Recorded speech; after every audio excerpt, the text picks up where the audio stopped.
Good day, everyone. We present our scrapbook about the origin and nature of globalization. So first, what is a globalization?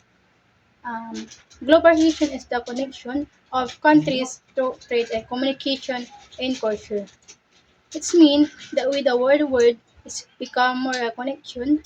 For example, we can order product online from other countries and we can communication with the people from different part of the world using a social media. Because of a globalization, the sharing of idea, product, and information has become a faster and easier.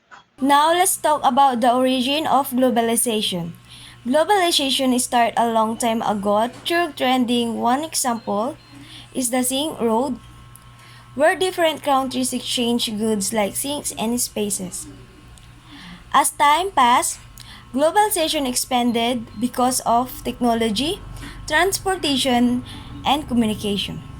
Today, connection between countries are faster and more efficient. So, so next is the nature of globalization.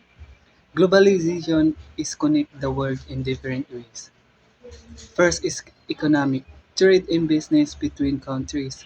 Second is cultural, sharing of food, music, and tradition.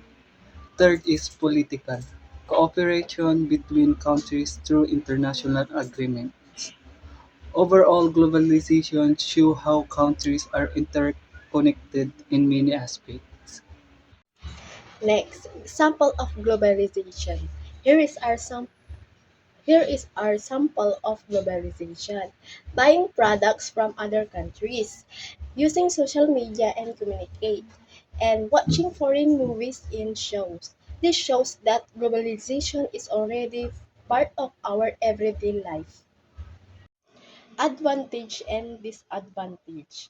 Globalization has both advantage and disadvantage. Advantage include more products, better communication, and job opportunities. For disadvantage include is loss of culture, environmental problems, and inequality.